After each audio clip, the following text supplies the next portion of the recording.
Ever wanted to know how someone gets into web design? I think my story is maybe a little less conventional than you might assume, and I'd love to share it with you. So grab a drink and get cozy, and let's dive in.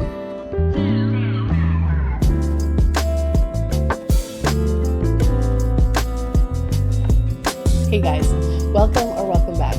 If you don't know me, my name is Renita. I'm a website designer who loves teaching people about Squarespace, and I'm the creator behind Gold Standard Design. If you're a creator, blogger, podcaster, or solopreneur looking to dive into the world of Squarespace, I got you covered. Okay, so this is going to be a little bit of a different kind of video from my normal content. It's going to be more of a story time, chit chat kind of vibe. So if that's not what you're into, I totally get it. You can wait for the next video and just skip out of this one. Okay, so how did I get into web design? Well, I didn't start out wanting a career in web design, if that makes any sense. Like going through high school and all of that, it was never something I was interested in. It was never something I even really thought about. I kind of thought I was going to be a writer, and then kind of found out that writers don't make that much to start out with. So I was like, we're not going to do that. So I ended up just kind of having, normal jobs here and there throughout high school. I worked at a couple different places, and then once I graduated, I just went into working and, kind of got whatever jobs I could, which was actually in healthcare to begin with. I started out doing like in home care, PCA, stuff like that. And then within less than a year, kind of decided that that wasn't really for me. But up until then, most of my experience was in healthcare. So I kind of felt stuck. I'd worked in home situations and then also in an assisted living facility. And guys, healthcare is like so much. Like, I wasn't a nurse. I'm not trying to say I was a nurse, but what nurses do, what PCAs do is a lot. And like, I just want to give a major shout out to anyone who is in that career field who loves doing that stuff, because I cannot. It is not for me. Let's just say that. So, the facility I was working at actually ended up getting shut down. They had two separate locations in my town, and they decided to close one of them. So, I stayed till the end, till all of the residents were transferred out to either the other facility or somewhere else, and the entire place was shut down. And then I was kind of like, oh, what am I gonna do now? I still need a job, but I don't really like what I've been doing, and I would love to try something else. So I actually went to I went to a temp agency, and I didn't even really think about the skills that I had up until that point that were like officey kind of skills, like typing and filing and organization, all that kind of stuff. I liked doing that. I was pretty good at it, but I never put that into a job context. It just like didn't really, I don't know, click in my brain. So I went in there. They had me take a bunch of tests, like a typing test and some like skills proficiency tests for like Word and Excel and, like office programs, stuff like that. And I guess I passed because they were like, yeah, cool. We think we could find you some jobs. And I was like, sweet, because I need money. So yeah, I went in there. They were super nice, super cool. I think they called me within less than a week with my first assignment. And for about those first 3 months, I would say it was kind of haphazard. Just like they would send me, somewhere for a week to fill in for a receptionist, or, like a day over here to go do a assignment. I had this one that was like I had to watch somebody take a test. That was interesting. I didn't know that was like a thing that people did, but I did it. And I also didn't realize it was a thing that people declined jobs when the temp agency like gives you a job and you can say no. I never had even thought of saying no because I need money. Like that's the whole reason I'm working here. I'm not going to turn down something when like I got bills to pay, right?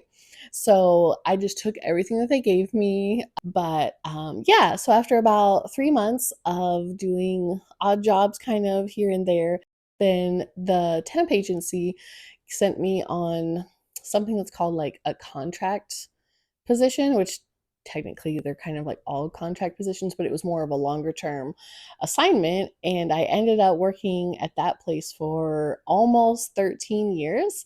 That place, it was, like a bigger office. I started as a receptionist and like kind of I call it working my way up the corporate step ladder from like, assistant positions to admins to, ended up as an executive assistant to the president towards the end. So I just, thought that was going to be my life. Doing that career. I was happy with that. And then, um, after almost 13 years, that company decided to shut down their offices in my state, in Alaska. So technically, they didn't fire me because they would have had a job for me, but I would have had to most likely move to Houston and also move myself. So going from Alaska to Texas is kind of a big deal. And I was born and raised here in Alaska. I think I would probably melt if I had to live anywhere hot. I've been to places that are hot and have humidity and all the things. And also just like snakes. It weirds me out. They're just like not something I want to deal with. Up here, pretty much everything that's gonna hurt you, you can see coming for the most part. They're like big, right? Like moose and bears and stuff like that. I just have like, I don't know, a weird thing about snakes coming out of the grass. I can't see them. I don't know if I'm gonna step on the, like, it just freaks me out. So I don't want to live anywhere with snakes if I can help it, or like bugs and heat, like all the things. It's not just one thing, it was a lot of things. So, pretty much, I decided that I was going to try and see if I could find another job and stay here. So, yes, I decided to try and stay in Alaska.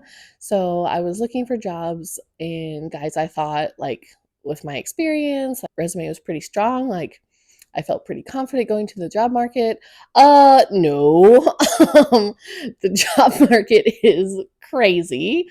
And I don't know if it was just like the time that I was trying to re-enter it, because like I hadn't had to look for a job for about 13 years, and that's kind of a long time. But I was finding it difficult to find something that was within an acceptable pay range for me with the skills that I had. So I ended up finding something, thankfully, and I went ahead and switched jobs, started the new thing, all of that. Now, this was like mid COVID, I'd say. So, like 2022. So, like, not in the thick of it, right? But still, it's kind of lingering around. So, that's all still happening. And I realized as I was going through that process of trying to find a job that I wasn't sure I wanted to keep doing the same stuff that I had been doing. So, like being an assistant, managing stuff for other people, I do really enjoy doing that stuff.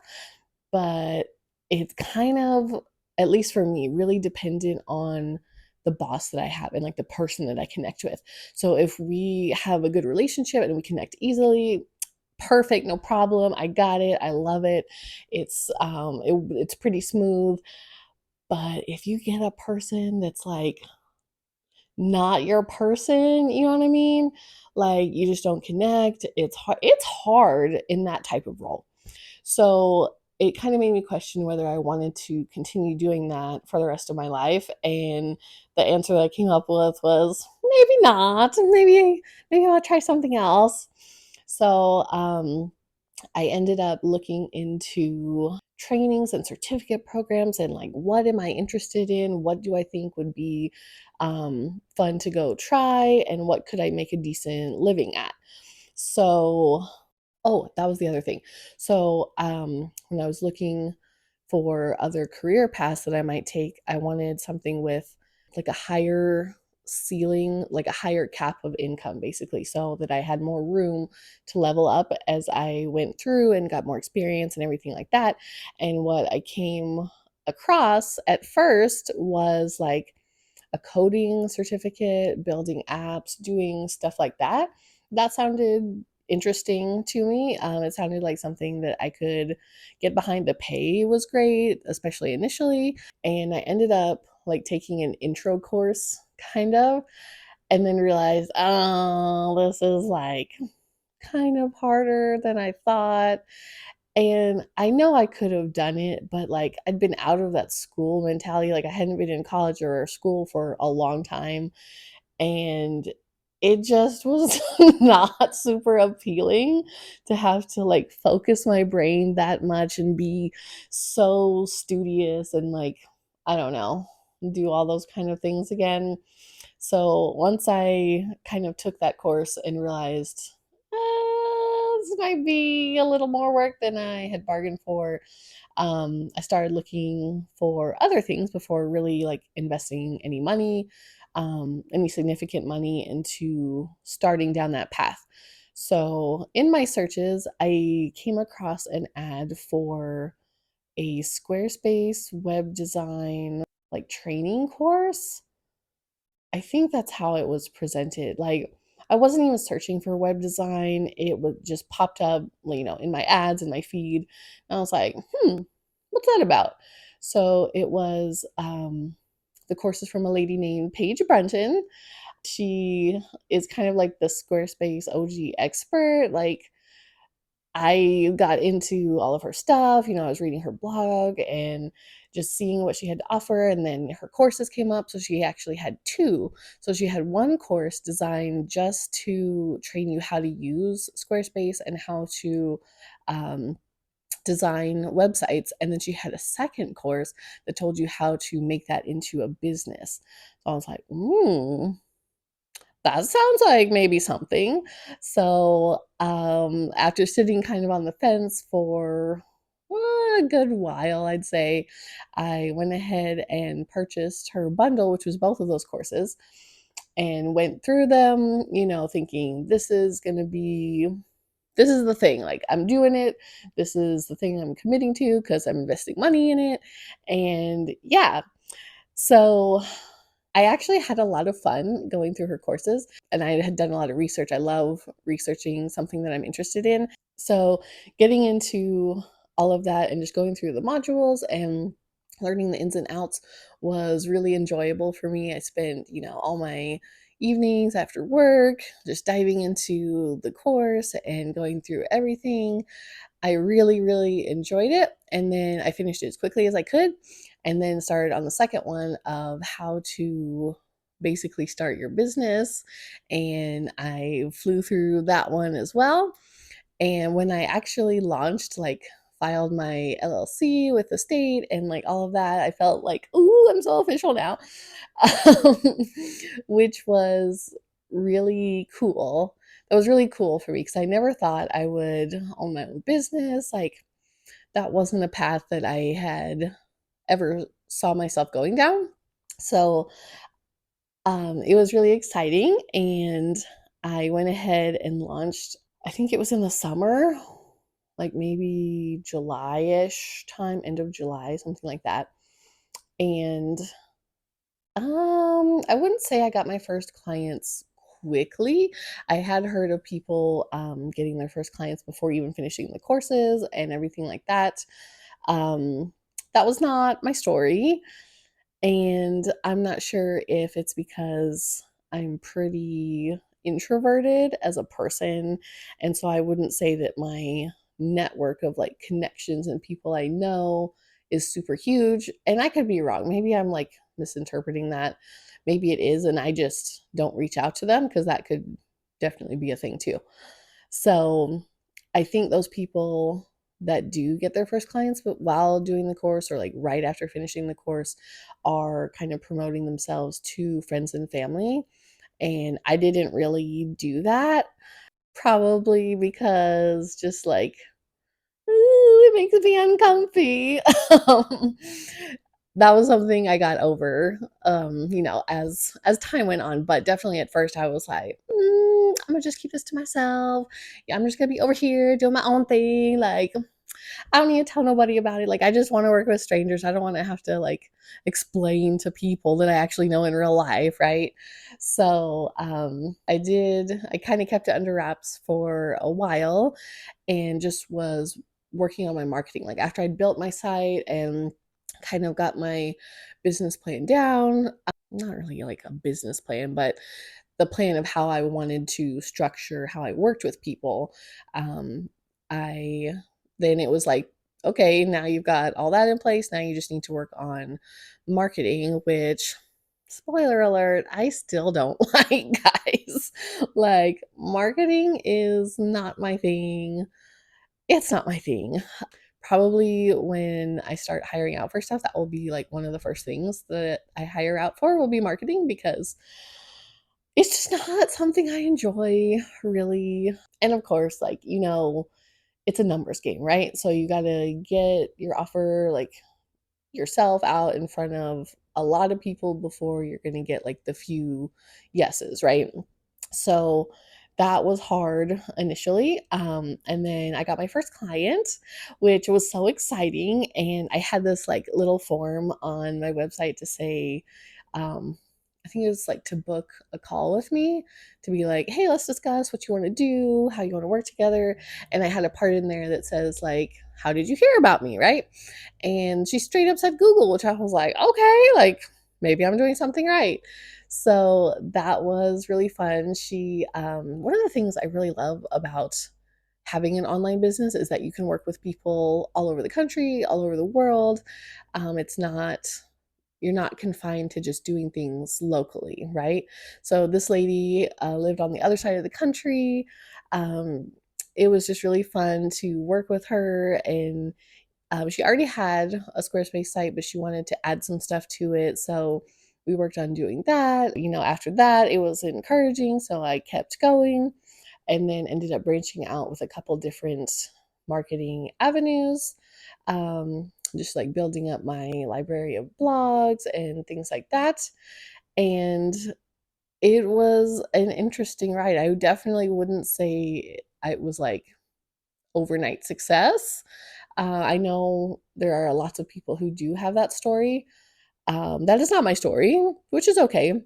I'm okay with that. So, yeah, that is my story of how I got into web design. I wasn't like super into graphic design in high school. Like, I didn't have that on my life plan, nothing like that really.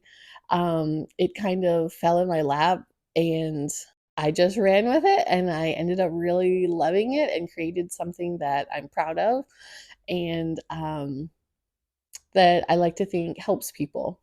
So I kind of tried to take all of the things I enjoyed about my previous roles and put that into this business. So, yeah, if you like the style of video, if it's sit down, chit chat kind of stuff, let me know down in the comments. Yeah, if you have any questions, let me know. And I'd love to share any more experiences with you that I can. So, thank you so much for watching. Thank you for coming to my TED Talk. And I'll see you in the next one.